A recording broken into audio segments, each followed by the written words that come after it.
Hello नमस्ते, मैं हूँ डॉक्टर संजीवनी और आज मेरे पास पता है क्या है आपके लिए? डन डन!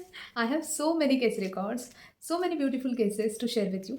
आज का जो सेशन है वो बहुत ही ज़्यादा इंटरेस्टिंग है क्योंकि आज मैं आपके साथ 1 नहीं, 2 नहीं बल्कि पूरी 12 की 12 केसेस शेयर करने वाली हूँ। हमेशा मैंने देखा है बहुत सारे बीएचएमएस स्टूडेंट्स और होम्योपैथिक प्रैक्टिशनिंग डॉक्टर्स को कि उन्हें ऐसे लगता है कि एक जो ड्रग है, एक जो रेमेडी है, वो एक तरीके से दिखेगी पेशेंट में। पर जब आप ये केसेस अच्छी तरह से सुनोगे because I will try my level best to enact कि पेशेंट कैसे आया, बैठा और किस तरीके से बात की। तो ये सारी चीज़ें सुनने के बाद, हर एक केस समझने के बाद जब मैं आपको दवाई अच्छे से डिस्क्लोज़ करके आज इस वीडियो में सुनाऊँगी, तो ये जो मोस्ट यूज़फुल रेमेडी है अपने मटेरिया मेडिका की, वो आपके दिमाग में पूरी इम्प्रिंट हो जाएगी। That is the guarantee, okay? So it is very useful कि वीडियो भले ही लंबा होगा 1 से 1.5 घंटे का होगा, पर it is very important if you are passionate to learn about homeopathy, then you must take out time and watch this video carefully because you are going to learn a lot. So without wasting time, let's start with the video. But first, I would love to appreciate all of you. मुझे इतनी खुशी हो रही है जब मैंने देखा कि आप लोगों ने जो मैंने केसेस पोस्ट किए थे उनके ऊपर आपने सोचा, आपने कमेंट किया है कि आपको कौन सी दवाई लग रही है। So great learning, right? जब मैं देखती हूँ कि आप सीख रहे हो, आप अपना दिमाग यूज़ कर रहे हो, आप खुद भी सोच रहे हो कि कौन सी दवाई हो सकती है, तो बहुत अच्छा लगता है कि बस ये वन वे नहीं हो रहा है। आप भी रेसिप्रोकेट कर रहे हो, आप भी अंडरस्टैंड कर रहे हो और आपको भी कुछ अच्छा मिल रहा है। ये जब आपके कमेंट्स पढ़ती हूँ तो मुझे समझ में आता है and I feel so great. तो एक चीज़ थी, बहुत सारे लोगों ने रेमेडी पूछी थी पर मैंने वहाँ पे वीडियो में भी लिखा हुआ था और बोला भी था कि आपको रेमेडी जो है मैंने डिस्क्लोज़ की है डिस्क्रिप्शन में, तो आप प्लीज़ डिस्क्रिप्शन देखिए, डिस्क्रिप्शन में मैंने रेमेडी डिस्क्लोज़ की है। तो पता नहीं अगर कहीं पे किसी को कन्फ्यूजन है, अगर आपको वो नहीं समझा है तो please go back to the video and you will get to know the medicine, the remedy that I have given for that particular case. पर इस वीडियो में I am going to disclose, मैं खुद ही बता दूँगी कि दवाई कौन-सी है, पर ऐसे ही नहीं बताऊँगी। पहले मैं सारे शेड्स अलग-अलग केसेस नरेट करके आपके साथ शेयर करूँगी and then at the end you will learn about that very beautiful, most useful, one of the super useful remedies of Materia Medica. Okay, so watch this video carefully and you will love it. Okay, so the very first case is okay, the case is of a lady who came to my clinic and generally, see, this is the first case and before I explain this, आप क्या सोचते हैं या फिर आपका क्या experience रहा है जब भी पेशेंट अपने पास आते हैं तो वो कैसे आते हैं? They come either in pain और either in lot of discomfort, right? तो पेशेंट डिस्कम्फर्ट में होते हैं and when you are in discomfort you cannot take care of your own self well, क्योंकि पेन है, डिस्कम्फर्ट है, यू आर फीलिंग अनईजी, तो आप अपने कपड़ों की तरफ, अपने हेयर स्टाइल की तरफ इतना ध्यान नहीं दे पाते। ये सारी चीज़ें आपको तभी सूझती है जब यू आर ऑल गुड, है ना? So when ever any patient comes, so majority of the time क्या होता है, वो आ जाते हैं पर वो एकदम अच्छे से रेडी होके नहीं आते, है ना?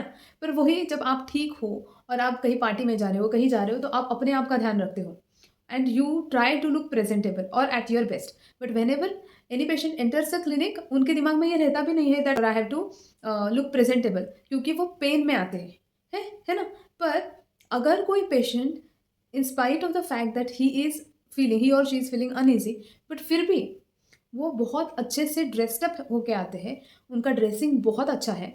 बहुत अच्छे का मतलब मैं ये नहीं बोल रही हूँ कि बहुत क्या बोलते हैं कि डिज़ाइनर आउटफिट पहन के आया है या फिर शादी वाले कपड़े पहन के आया है, फंक्शन वाले कपड़े पहन के आया है, नहीं। अच्छे से ड्रेसअप होके आया है मीन्स अगर लेडी है तो उसने अच्छे से प्लीट की हुई साड़ी पहनी है। बहुत बार मैंने पेशेंट्स को जब देखा है, लेडी पेशेंट्स को, दोज़ पर्टिकुलरली वेयरिंग साड़ीज़, तो जब वो क्लिनिक में आते हैं and when they are not feeling well, तो उनके प्लीट्स सही से नहीं बने हुए रहते हैं। उनको अपने उनकी हेयर स्टाइल अच्छे से नहीं रहती। तो this is common because they are not feeling well, right? But I want to tell you about this particular case where वो जो आंटी आए, उनको बहुत ही ज़्यादा ब्लीडिंग हो रहा था, ठीक है? और वो ये जो ब्लीडिंग है, उनको 15 दिन से ब्लीडिंग चल रहा था। तो बहुत ही ज़्यादा पेन था, वीकनेस था और ऐसे में जब वो क्लिनिक में एंटर करे और मेरे सामने बैठे, आई सॉ कि जो कॉटन की साड़ी उन्होंने पहनी थी वो अच्छे से वेल प्लीटेड साड़ी थी। उनका पल्लू भी अच्छे से प्लीट किया हुआ था, नाइसली पिंड था। जनरली क्या होता है, देखो ये छोटी-छोटी चीज़ें हैं जो आपको ध्यान में रखनी है। तो आप लेडी डॉक्टर हो या आप जेंट्स डॉक्टर हो, मैटर नहीं करता। आपको ये चीज़ें समझना बहुत इम्पोर्टेंट है, क्योंकि हम होम्योपैथ जो है, हमारे लिए ऑब्ज़र्वेशन बहुत मैटर करता है। इसलिए देखो, जब कॉटन की साड़ी होती है, तो वो कॉटन की साड़ी ना जनरली अगर आप अच्छे से नहीं पहनते तो फूल जाती है, ठीक है? बाकी की सिंथेटिक साड़ी से अगर कॉटन की साड़ी कंपेयर की जाए, तो कॉटन की साड़ी पहनने में आपको एफर्ट डालना पड़ता है to make it look presentable. ये जो आंटी आए, जो मैं आपको केस बोल रही हूँ कि उनको पीरियड्स आए और 15 दिन तक उनका ब्लीडिंग चल रहा था। 4 दिन के ब्लीडिंग में भी हालत ख़राब हो जाती है, तो ये 15 दिन से ब्लीडिंग हो रहा है। She is feeling weakness, exhaustion, वो उनके चेहरे पे दिख भी रहा है कि बहुत ही ताकत नहीं है, अभी बहुत ज़्यादा वीक लग रहे हैं वो। ये समझ में आ रहा है, पर फिर भी उनका जो ड्रेसिंग सेंस है, वो मैं आपके साथ शेयर कर रही हूँ कि बहुत ही अच्छे से प्लीट की हुई साड़ी उन्होंने पहनी थी, ठीक है? तो इसके ऊपर मुझे उनकी पर्सनैलिटी के बारे में चीज़ें समझ में आई। फिर मैंने जब उनसे पूछा कि क्या दिक्कत है, तो उन्होंने मेरे साथ शेयर किया कि हाँ, ब्लीडिंग हो रहा है, 15 दिन से हो रहा है, I am feeling very weak and tired. One of my relative suggested to go and meet you, so I am here for that reason. तो ये चीज़ उन्होंने मेरे साथ शेयर की। तो बाकी जो कन्वर्सेशन रहा, वो तो नॉर्मल था, जैसे भी कोई पेशेंट आके जिस तरीके से बताता है उनका प्रॉब्लम, वैसा ही था। तो here see I want to tell you 12 cases. तो मैं क्या करूँगी ना, जो बहुत पिक्यूलियर चीज़ मुझे लगी, जिसके ऊपर से मैंने दवाई दिया है, वो ही आपके साथ शेयर करने की कोशिश करूँगी। तो इस केस में उनका वेल ड्रेस्ड होना, अच्छे से sari well pleated, well pinned होना बहुत इम्पोर्टेंट था, बहुत यूनिक था, उनकी हालत को देखते हुए, उनके सिम्पटम्स को देखते हुए। तो अभी आपको क्या करना है, एक नोटबुक ले लेना, पेन पेपर के साथ बैठिए और हर एक केस में जो आपका ऑब्जर्वेशन है, मतलब जो मैंने अभी कहा कि this was the most peculiar thing, वो नोट डाउन करिए। तो by the end of the video you will gate many points, ठीक है? तो आपको उस रेमेडी को अंडरस्टैंड करने में बहुत मज़ा आएगा और आपके पास बहुत ज़्यादा पॉइंटर्स होंगे, ठीक है? So first case is of the lady who was suffering a lot, बहुत ज़्यादा ब्लीडिंग है, एग्ज़ॉशन है, but still she was well dressed और उनको दवाई दी। उनको जो दवाई दी, उसके तुरंत दूसरे दिन उनका फ़ॉलो-अप था कि अभी ब्लीडिंग कम हो गया है। उसके तीसरे दिन वाला फ़ॉलो-अप था कि ब्लीडिंग बंद हो गया है, शी इज़ फीलिंग एनर्जेटिक, और उन्होंने उनका रूटीन रिज़्यूम किया है। उसके बाद उनका जो ट्रीटमेंट था, वो 3 से 4 महीने तक हम लोगों ने कंटिन्यू किया था टू मेक श्योर कि ये प्रॉब्लम उनको रिलैप्स ना हो, क्योंकि उनके एंडोमेट्रियम जो था, वो थिक हो गया था। एंडोमेट्रियल थिकनेस की वजह से उनको ये प्रॉब्लम हो रही थी। तो वो भी क्योर हुआ। तो उसके लिए 3 से 4 महीने का ट्रीटमेंट ज़रूर लगा, पर जो एक्यूट फेज़ था उसमें उनको तुरंत रिज़ल्ट मिला था। ठीक है? So that was the first case. Now let's move on to the second case, and the second case is of a lady who called twice to confirm whether the lady doctor is available और not. Okay? So देखिए, बहुत बार क्या होता है, मतलब generally होता यूँ है कि पेशेंट कॉल करते हैं और अपॉइंटमेंट बुक करते हैं, है ना? अपॉइंटमेंट शेड्यूल हो जाता है और फिर जो टाइम उनको दिया रहता है, वो टाइम पे वो आ जाते हैं। पर this was the very first time कि एक पेशेंट है, लेडी पेशेंट शी इज़, उन्होंने मेरे जो कंपाउंडर है उनको कॉल किया और अपॉइंटमेंट बुक किया। उसके बाद उन्होंने उसी दिन शाम को फिर से, सुबह में उन्होंने अपॉइंटमेंट बुक किया था दूसरे दिन के लिए। उसी दिन शाम को उन्होंने फिर से कॉल किया और कन्फर्म करने के लिए वो पूछ रहे थे कि डॉक्टर संजीवनी मैडम के साथ मेरा अपॉइंटमेंट फिक्स है, तो मेरा कल का अपॉइंटमेंट आपने जो शेड्यूल किया है, पक्का मैम रहेंगे ना? मतलब मेरा केस वो ही लेंगे ना? तो माय कंपाउंडर सेड यस, आप आपने मुझे सुबह कॉल किया था, मैंने आपको बोला था, अभी मैम ही केस लेंगे। तो उसने बोला कि नहीं, मैं बस कन्फर्म करना चाह रही थी कि मैम ही लेते हैं ना केस, मतलब।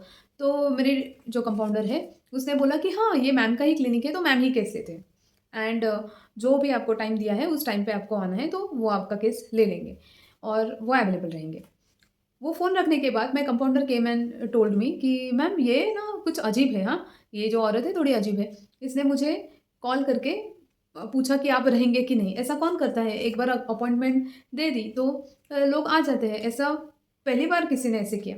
तो that was the point which my compounder also noticed, and when I met the lady, उसने मैंने उनको पूछा ऐसे ही मज़ाक-मज़ाक में, see whenever you find something unique, whenever something different you notice, so that time you have to make use of it, ठीक है? कि मुझे समझ में आया कि इन्होंने कन्फर्म किया था, है ना? तो मैंने उनको बस हँसते-हँसते पूछा कि हेलो बैठिए, आपने कल कन्फर्म किया था कि मैं हूँ कि नहीं? देखो जो टाइम दिया जाता है दैट टाइम मैं अवेलेबल रहती हूँ। तो उसने बोला कि नहीं डॉक्टर, एक्चुअली हुआ यूँ कि लास्ट टाइम मैं किसी और होम्योपैथिक क्लिनिक में गई थी और वहाँ पे मैंने फ़ोन से जब बुक किया था अपॉइंटमेंट, तो किसी लेडी डॉक्टर के साथ मेरा अपॉइंटमेंट फिक्स हुआ था। जब मैं वहाँ पहुँची तब वहाँ पे मेल डॉक्टर थे और उन्होंने कहा कि वो लेडी डॉक्टर एब्सेंट है, आज नहीं है, तो आपका केस मैं लेता हूँ। पर मुझे सिर्फ़ लेडी डॉक्टर को ही मेरा केस देना है, उनके साथ ही बात करना है, इसलिए मैंने वहाँ पे कुछ बोला नहीं, वहाँ से ट्रीटमेंट नहीं ली और फिर जब मैंने गूगल पे आपको सर्च किया, तब मैंने आपका अपॉइंटमेंट बुक किया है। अभी ये देखिए, तो उसका ये हिस्ट्री है। तो उसको ये एक ऐसा एक्सपीरियंस है कि जहाँ पे लेडी डॉक्टर के साथ अपॉइंटमेंट बुक था, but she was not there, so male doctor was there, but she was not willing, so she did not give her case. She did not disclose her disease और her discomfort to the male doctor. तो उसने ये चीज़ चाही कि female doctor ही हो। इसलिए फिर जब उन्होंने मेरे साथ अपॉइंटमेंट बुक किया, तो शी ट्राइड मेकिंग श्योर कि आई विल बी देयर। और उन्होंने मुझे ये कहा, मैंने उनको क्योंकि इस पे मुझे थोड़ा और क्लैरिटी चाहिए था। देखो, हमें वो जो इंसान है, उससे थोड़ा और बात करके वो जो दवाई है, जो रेमेडी है, उसकी शेड और अच्छी तरह से मिल जाती है। Patients are our best teachers. तो मैंने उनको पूछा, पर बहुत बार ऐसा हो जाता है ना कि लोग दे देते हैं केस, मतलब 10 में से 8 से 9 लोगों ने तो दे दिया होता केस, ये मैटर नहीं करता, डॉक्टर ही तो है। हाँ, ठीक है, और अब आप वहाँ तक पहुँच चुके हो क्लिनिक में, तो वेस्ट क्यों जाए आपका वो जर्नी क्लिनिक तक का? तो बहुत लोगों ने दे दिया होता केस, तो आपने क्यों नहीं दिया? तो शी सेड नो, नो, मुझे फीमेल डॉक्टर ही चाहिए। और उनका जो प्रॉब्लम था वो क्या था? माइग्रेनल इश्यू ही था, but she wanted to discuss only with the female doctor, ठीक है? तो this was the second case. The lady wanted was confirming that the female doctor is available, okay? तो अभी ये आपको नोट डाउन करके रखना है। So let's move on to the third case, and the third case is the third case is okay, I'll share और फिर बाद में मैं बोलूँगी कि क्या इम्पोर्टेंट चीज़ है। देखो, ये जो पेशेंट है, ये एक 10th क्लास का लड़का है, ठीक है? उसके पेरेंट्स उसको लेके आए और उसके चेहरे पे बहुत ज़्यादा पिंपल्स हो रहे थे और बहुत ही ऑयली चेहरा था। तो उसके पेरेंट्स उसको लेके आए, ठीक है? ये जो अपना पेशेंट है, जो 10th क्लास में पढ़ता है, he sat in front of me. He give me the smile when I say hello, he said hello and he sat. तो ये जो उसका दिक्कत है, मैं जनरली पेशेंट को बोलती हूँ, हाँ बोलिए, क्या दिक्कत है? How can I help you? So he did not said anything. His mother said कि देखो ना मैम, कितना ऑयली फेस हो गया है, देखो ना मैम, कितने पिंपल्स आ रहे हैं। ही इज़ इन 10th, उसको कुछ लेना-देना नहीं है उससे। बट उसका स्किन कितना अच्छा था पहले। Now when we look at him, हमें लगता है कि कितना ऑयली हो गया, कितना पिंपल है, उसको कुछ नहीं पड़ी है। तो व्हेन आई आस्क्ड हिम कि आपको क्या लगता है कि अभी चेहरे पे इतने पिंपल्स हो रहे हैं, बहुत ज़्यादा ऑयल सिक्रीशन हो रहा है, तो आप कुछ करते हैं क्या इसके लिए? तो ही सेड नो, बस इतना ही, हाँ, उतना ही बोला, नो। तो मैंने बोला अच्छा, तो कोई फेस वॉश लगाया, कुछ भी ट्राई किया ऐसे जिससे ये ज़्यादा जो ऑयल आता है वो हट जाए या फिर कुछ? तो उसने कुछ जवाब नहीं दिया, उसकी मम्मी ने ही बोला, अरे ये कुछ नहीं करता, इसको तो कुछ नहीं पड़ा कि स्किन पे पिंपल है, नहीं है, स्किन ऑयली है, कुछ नहीं। मैं ही इसके लिए अलग-अलग फेस वॉश ट्राई करती हूँ, मैं ही इसके लिए बहुत सारी यूट्यूब की वीडियोज़ भी देखती हूँ कि क्या किया जाए। अभी भी मैंने ही इसको बोला कि नहीं मैम को दिखाते हैं और आपके यहाँ पे लेके आई हूँ। तो इसकी स्किन का कुछ करिए, इसके पिंपल चले जाने चाहिए तो चेहरा अच्छा दिखे, अदरवाइज़ वो स्किन खराब हो गई तो हो गई। उसकी मम्मी इतना एंग्ज़ियस थी, इतना ज़्यादा सोच रही थी, बट ही वाज़ क्वाइट, ठीक है? मतलब उसको कुछ फ़र्क नहीं पड़ रहा था, एज़ इफ वो सिम्पटम उसकी मम्मी के ही हों, है ना? तो दैट इज़ द थिंग। अभी ये जो है, मैंने उनके मम्मी-डैडी को पूछा कि ये घर में भी ऐसे ही रहता है, ये डज़ नॉट स्पीक मच? तो उसकी मम्मी ने बोला, हाँ, बात करने का डिपार्टमेंट तो हम लोगों का ही है। ये बस शांत रहता है, he does not mingle, he will not go out, he will do his work and he will be quite. तो हमेशा ये ऐसे शांत ही रहता है, कभी इससे बात करो तो भी थोड़ा-सा ही बात करेगा, ज़्यादा कुछ नहीं। तो दिस वाज़ द केस, ठीक है? और ये इसमें आप क्या लेंगे? तो ये जो लड़का है बहुत ही ज़्यादा इंट्रोवर्ट है ना?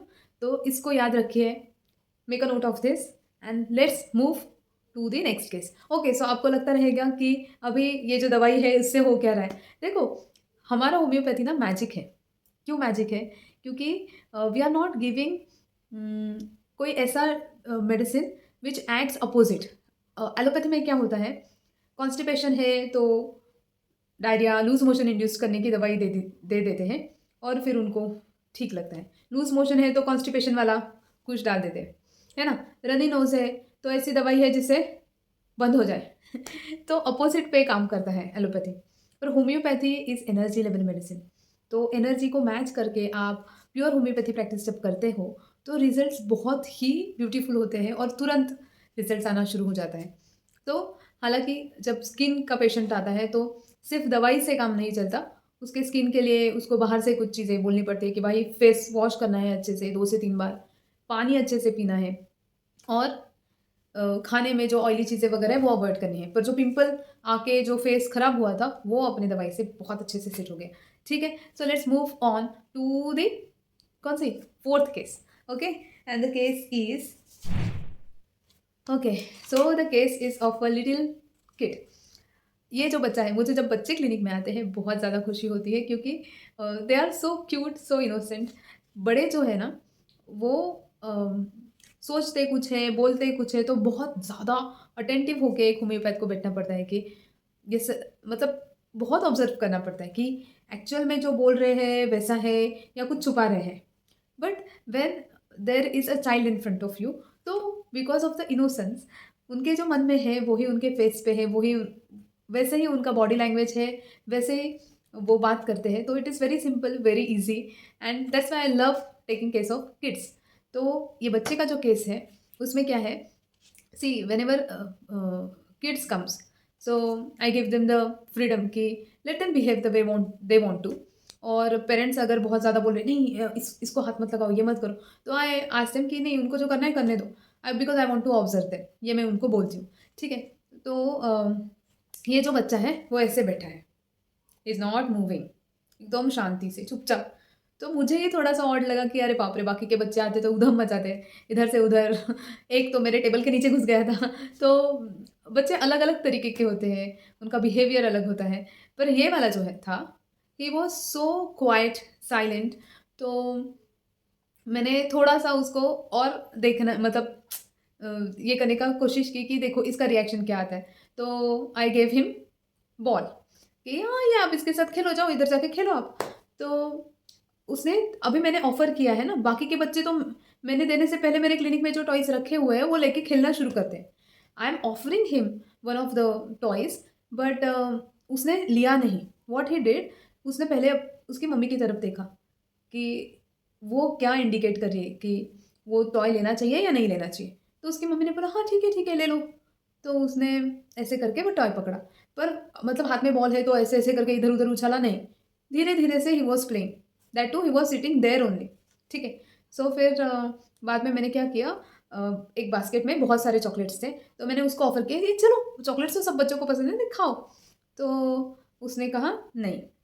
मैंने बोला अरे ले लो, कुछ नहीं, मम्मी कुछ नहीं बोलेगी।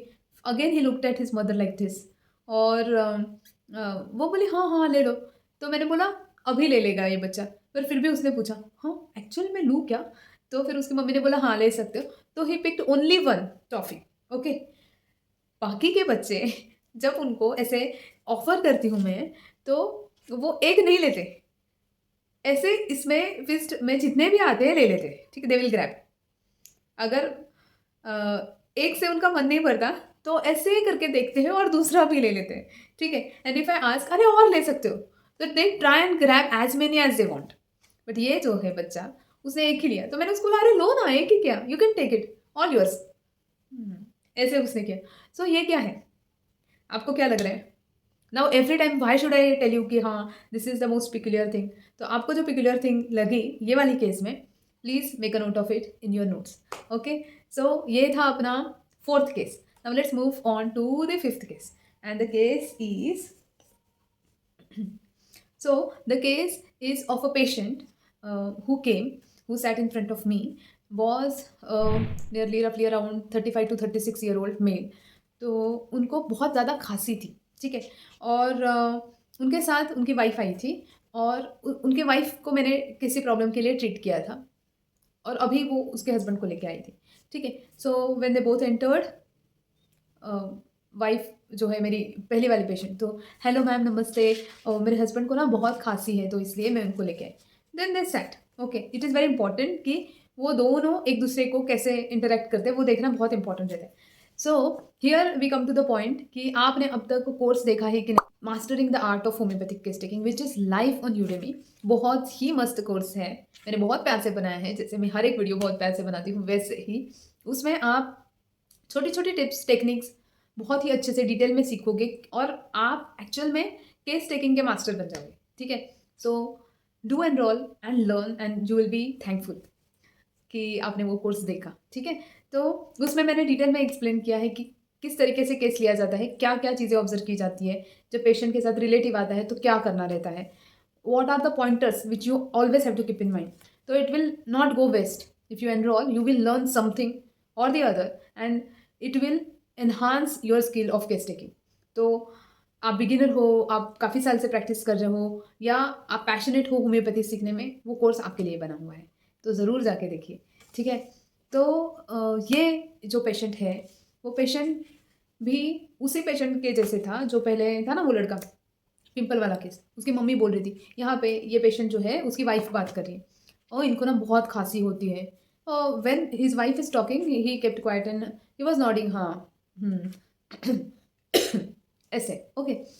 तो और ना इनको बहुत खांसी होती है, और वो शाम से लेकर रात में बहुत खांसते रहते, खांसी शुरू हो जाती है रात में उनको, बीच में ही ऐसे बहुत खांसी होती है और बहुत लंबे समय तक चलती है, तो नींद खुल जाती है। तो इतना ज़ोर ज़ोर से खांसते, तो कभी कभी लगता है कि अरे जो नेबर्स है वो भी आके हमें ना बोले कि कौन इतना खांस रहा है।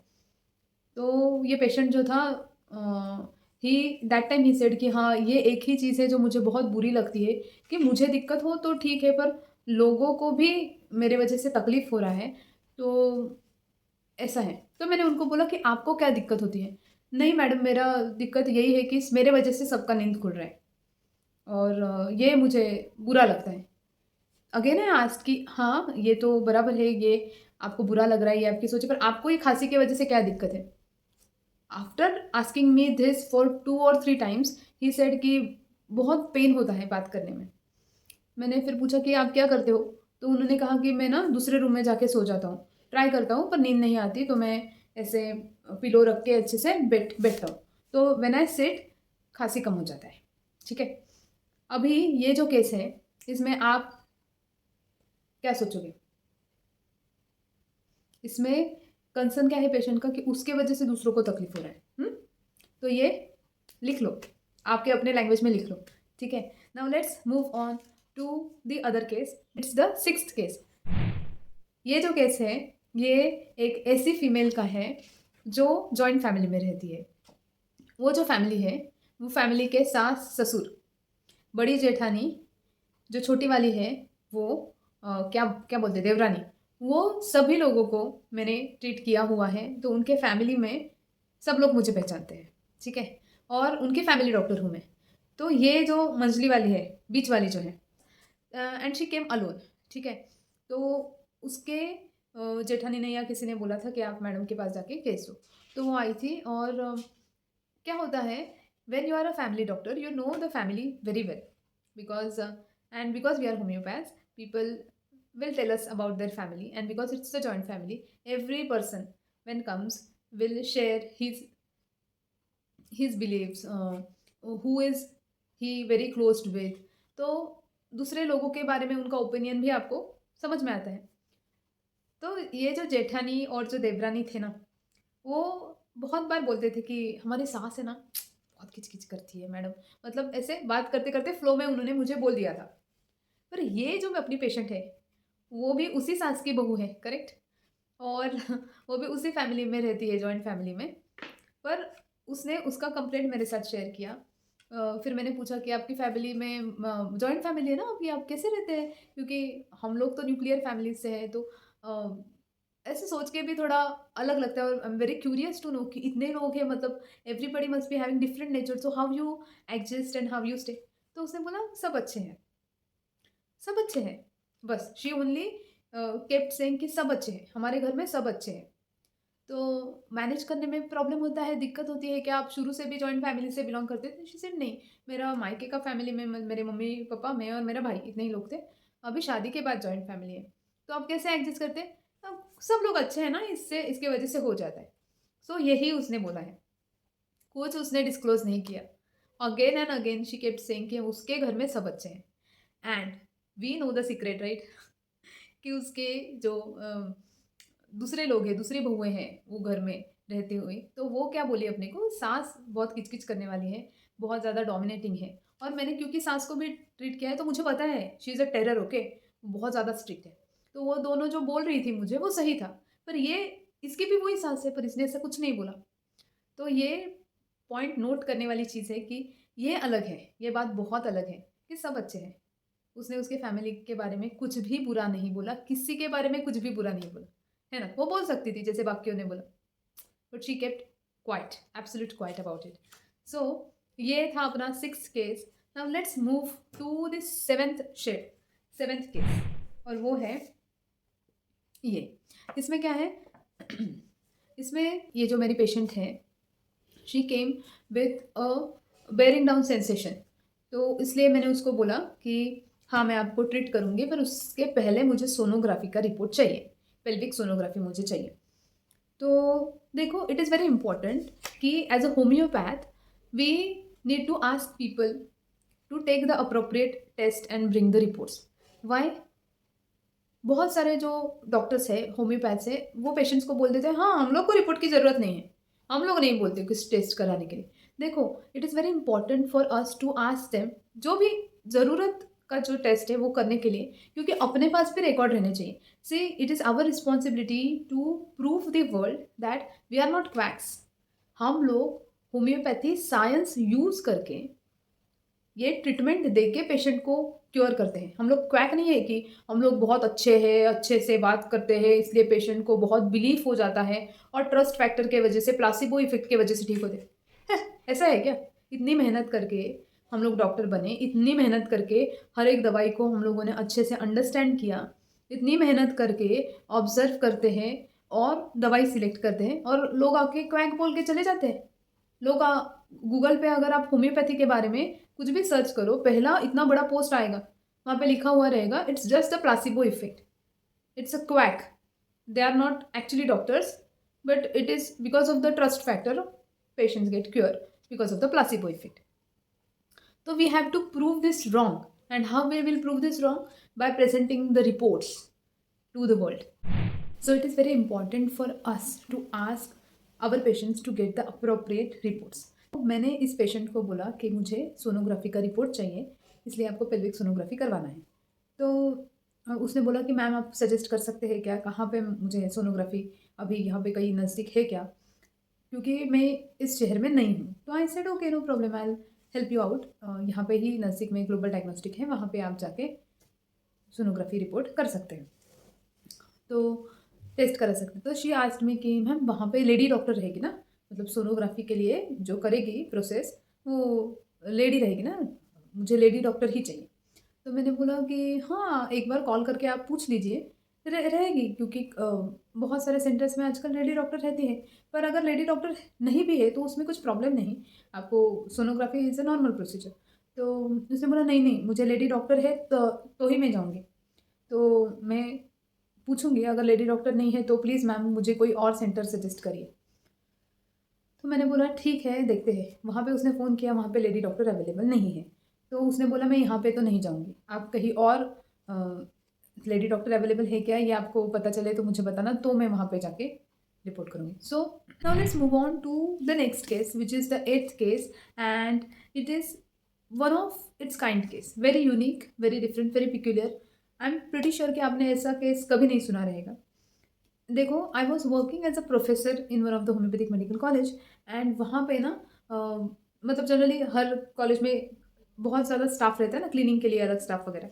तो जो आंटी थे, जो क्लीन करते थे डेली प्रीमाइसेस, उसमें से एक बहुत यंग लेडी थी और उसका बच्चा जो था वो सिर्फ 2 साल और 3 महीने का था। सो अर्ली मॉर्निंग जब मैं क्लिनिक नहीं कॉलेज पहुंचती थी और कैंटीन में ब्रेकफास्ट के लिए जाती थी, सो तब मैं हमेशा उसको वो प्रीमाइस साफ करते हुए देखती थी। और मैंने उसको ऐसे पूछा कि कहाँ रहते हो। आई हैव द हैबिट कि I go and talk with people, I try to understand people basically. So उसने कहा कि वो नज़दीक एक गांव है वहाँ से आती है and she does this work since last 6 months. तो उसने मुझे बोला कि वो उसके बच्चे को लेके आई थी, उसका बच्चा बहुत छोटा है। मैंने बोला कहाँ पे है, तो वो एक कोने में बैठा हुआ था, ठीक है, ऐसे ऐसे चब्बी फेस ऐसे बैठा हुआ था और उसके मुंह में उसने पूरा उसका थंब जो है वो डाला हुआ था। और मैंने बोला ओ सो स्वीट, कितना क्यूट बच्चा है आपका। तो उसने बोला मैम क्या मैं आपसे एक हेल्प मांगूँ। मैंने बोला हाँ ज़रूर। बोले कि मैम देखो आप मेरे बेटे को ठीक कर सकते हो क्या। मैंने बोला क्या हुआ। तो बोल रही कि मेरा बच्चा जो है ना वो उसका थंब बहुत गंदी तरीके से चबाता है। मैंने बहुत चीज़ें ट्राई की कि जो कड़वी कोई भी चीज़ रहती है उसका लेप लगा दिया, जैसे नीम का लेप वगैरह है, पर उसको वॉमिटिंग भी हुआ, पर उसने वो जो थंब मुंह में डालना छोड़ा नहीं और वो बस ऐसे सक नहीं करता है, तो he bites. This was very unique, very peculiar. So मैंने देखा बच्चे को, he refuse to remove the thumb and he was sitting like this, just looking somewhere, ऐसे एक ही जगह पे देख रहा था और उसने थंब जो है वो पूरा बर्बाद कर दिया था चबा चबा के। बहुत मतलब मैं आपको बोल नहीं सकती, इतना क्यूट छोटा बच्चा, पर उसका थंब जो है पूरी बाट लग गई थी। तो ये चीज़ थी, बस इतना ही है। अभी इसमें आपने क्या समझा। अभी वो उसकी मम्मी जो है वो और क्या सिम्टम बोल सकती है, और कुछ कुछ नहीं बोल सकती वो बस उसने यही बोला कि मेरे घर में मेरे हस्बैंड काम पे जाते हैं, वो भी कुछ छोटा मोटा काम करते हैं, मैं यहाँ पे आती हूँ तो बच्चे को लेके आती हूँ, उसको यहाँ पे बिठाती हूँ और मैं मेरा काम करती हूँ। जब मैंने अपना दवाई दिया, ये बच्चा जो है इसने मुंह में उंगली डालना छोड़ दिया, उसका थंब भी अच्छे से फिर हील हो गया। तो आप बोलोगे कि ये ऐसे कैसे हो गया। ये होता है, आप इमेजिन भी नहीं करोगे, ऐसी भी चीज़ें आप देखोगे जब आप बहुत दिल से होम्योपैथी प्रैक्टिस करोगे, ठीक है। So it's my passion and that's why I have made sure कि I will work only as a homeopath who gives pure homeopathic medicine, nothing else. बहुत अच्छे अच्छे ऑफर आते कि कहीं पे, मतलब in the initial days of your career, कि सारे जो दोस्त थे अपने, इंटर्नशिप चल रहा है, इंटर्नशिप के बाद आरएमओ एज आरएमओ लगे हुए हैं, अच्छा जॉब मिल रहा है, अच्छी सैलरी है, and you are not earning much. उनका सैलरी तगड़ा है, आपके पास कुछ नहीं है, बट स्टिल मैंने शुरू से ये रखा था कि नहीं मैं होम्योपैथी ही करूँगी। और आज ये है कि खुद का क्लिनिक है, बहुत अच्छे से प्रैक्टिस है, जॉब नहीं है, किसी के अंडर नहीं है, और बहुत सेटिस्फैक्ट्री प्रैक्टिस है। सो ये अगर आपको अचीव करना है तो इसके लिए आपको डेडिकेटेड होना चाहिए, आपको बहुत ज़्यादा फोकस्ड होना चाहिए कि मुझे यही करना है। आपको बहुत खुशी मिलेगी, ठीक है, you will enjoy the perks, just stick to it. तो ये याद रखिए कि मैंने क्या ऑब्जर्वेशन बोला, ठीक है।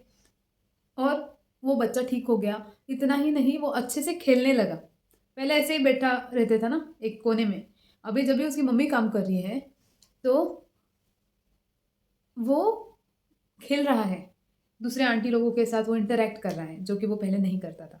So that was the beautiful change that we observed. Let's move on to the 9th case, and the case is एक बॉस अपने एम्प्लॉय को लेके आए क्लिनिक में। वो मेरे पहले पेशेंट रह चुके थे, वो ठीक हो गए थे। बहुत बार मेरे पास ऐसे ही पेशेंट आते हैं कि जो उनका ट्रीटमेंट हो गया, now they are fine and now they are here with somebody else. दूसरे पेशेंट को लेके आते हैं, हाँ मैडम मैंने इनको बोला था कि मैडम को दिखाओ, तो मैं ही उनको लेके आ गया। तो ऐसे पेशेंट रहते हैं, ठीक है। तो इसलिए एक पेशेंट को ठीक करो, वो आपको बाकी के पेशेंट लेके आएगा, है ना। So that is the power of homeopathy. Mouth publicity जो बोलते हैं वो इस तरीके से काम करती है। तो ये जो बॉस है वो अपने एम्प्लॉय को लेके आए, उन्होंने कहा कि मैडम इनको ठीक कर दो, इनको जो है वो आजकल वो ठीक नहीं है, इनको पूछो आप क्या है इनका प्रॉब्लम, पर इनको ठीक कर दो क्योंकि ये मेरे एम्प्लॉय ना बहुत अच्छे employee, he is the best employee, मैं इनको अवार्ड भी देने वाला हूँ, best employee of the year. ये कभी छुट्टी नहीं लेते हैं, वो दूसरे लोगों के साथ मुझे बहुत परेशानी होता है, उनको एक काम बार बार समझाना पड़ता है, वो अच्छे से काम नहीं करते, बहुत बहुत ज़्यादा उनके वजह से मेरे पे स्ट्रेस आता है। पर ही वर्क सो वेल। इनके बारे में मुझे कोई भी कंप्लेंट नहीं है। तो इनका ट्रीटमेंट आप अच्छे से करो, इनको ठीक कर दो बस। कोविड भी था तभी भी ही मेड श्योर कि उनका काम वो अच्छे से करेंगे। उन्होंने लीव नहीं लिया। हम लोग बैंक में काम करते हैं, मैं मैनेजर हूँ, ये कैशियर है। कभी कभी उन्होंने छुट्टी नहीं लिया है, कभी उन्होंने बहुत लोग हैं तो लोड आता है, ऐसा कुछ नहीं, बहुत अच्छे हैं। इनको ठीक करो। देखो सिम्टम्स है ना, फिजिकल सिम्टम्स बहुत सारे पेशेंट में कॉमन दिखेंगे आपको, पर ये जो मेंटल है, ये जो किसी और का ऑब्जर्वेशन है पेशेंट के बारे में, ये बहुत मैटर करता है। तो ये जो पेशेंट है उसके बारे में कोई बॉस अपने एम्प्लॉय के बारे में, कोई इन लॉज अपने बहू के बारे में अच्छी बात बोलता है क्या? Unless and until they are actually very good. तो ये बहुत अच्छा है और उसका काम रिस्पॉन्सिबिलिटी से करने वाला है। तो make a note of it and will move to the 10th case. And the case is एक लेडी आए, उनका एज रफली 55 ईयर्स था। क्योंकि रफली क्यों? क्योंकि मैंने उनको पूछा तो बोले हाँ पता नहीं मैडम, 50 के ऊपर, 55-56 ऐसे। उनको नहीं पता एक्चुअल बर्थ डेट वगैरह, इसलिए। तो वो जब आए उनको मेरे हाथ पैर बहुत दुखते हैं, ऐसे होता है।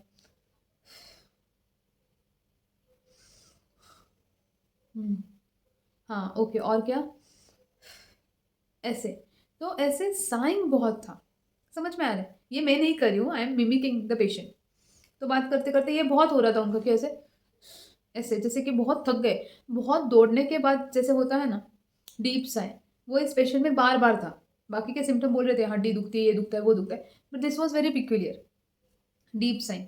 Make a note of it and will move to the next case and the case is of 11th case it is. सो ये केस कैसा है देखो।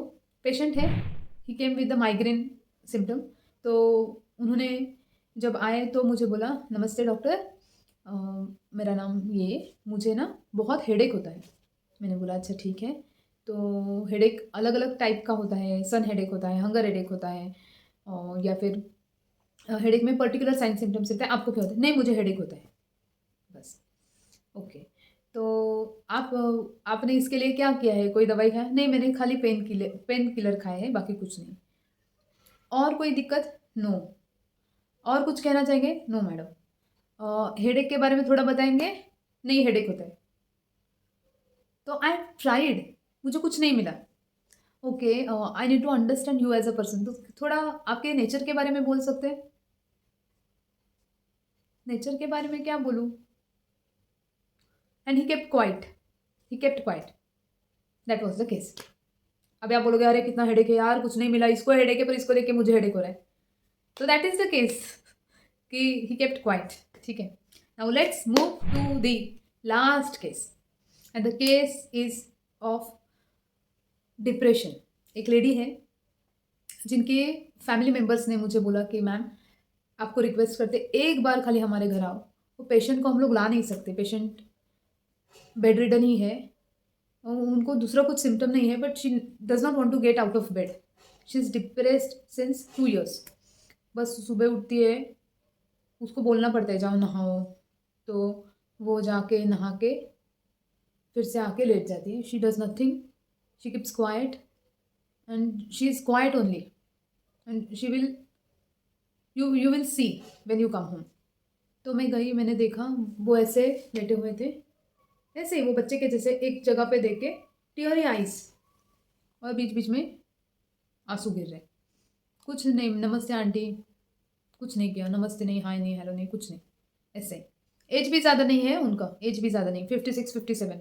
ये क्या बहुत बूढ़े में नहीं काउंट होता ना, नॉट दैट ओल्ड। सो तो मैंने पूछा कि क्यों इतना डिप्रेस्ड है ये आंटी के बारे में कौन मुझे अच्छे से बोलेगा।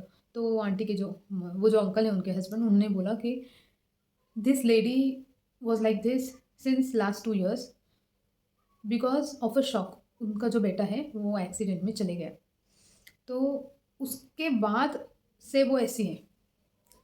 एक बार भी उन्होंने स्माइल नहीं किया है, बस उसमें उन्होंने सब छोड़ दिया है, रोते ही रहती हैं। तो that is the case. Now that you have watched this video till the end part, आपको बहुत अलग अलग केसेस सुनने मिले, आपने, आई एम श्योर कि आपने लिखा होगा, पॉइंट्स नोट डाउन किए होंगे। तो कितने शेड्स मिले ना। एक ऐसा रेमेडी है जो डिप्रेशन में है, एक ऐसा रेमेडी है जो मोनोसिलेबल में है, येस और नो में आंसर करता है, एक ऐसा रेमेडी है जो मॉरल्स में बहुत है, एक ऐसा रेमेडी है जो वेल डिसिप्लिन्ड है, एक ऐसा रेमेडी है जो प्रेजेंटेबल है, एक ऐसा रेमेडी है जो दूसरे के बारे में भी सोचता है, एक ऐसा रेमेडी है जो रिस्पॉन्सिबल है एम्प्लॉय का। आप ये करोगे तो एक ऐसा रेमेडी है जो बहुत दुखी है। छोटा बच्चा जो नाखून नहीं, सॉरी, थंब चबा रहा था, he was biting his thumb so badly, he was into the grief कि उसकी मम्मी, वो छोटा बच्चा है, उसकी मम्मी काम कर रही है, उसके साथ कोई नहीं है, उसको दुख है, इसलिए एक जगह पे देख रहा है। He was actually depressed and with that depression he was hurting his own self.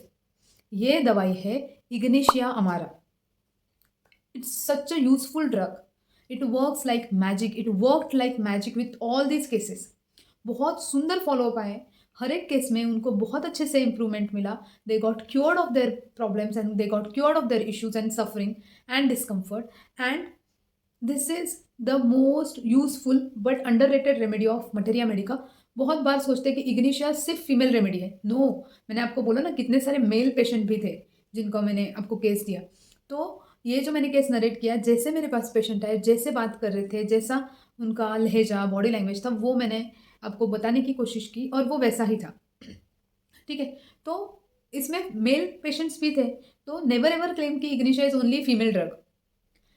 अलग अलग टाइप, अलग अलग केसेस, अलग अलग शेड्स होते हैं दवाई के। तो इग्निशिया के 12 शेड्स हम लोगों ने देखे। कितनी सारी बातें हम लोगों ने अंडरस्टैंड की है ना। मुझे पता है इसके बाद आप इग्निशिया को कभी नहीं भूलोगे।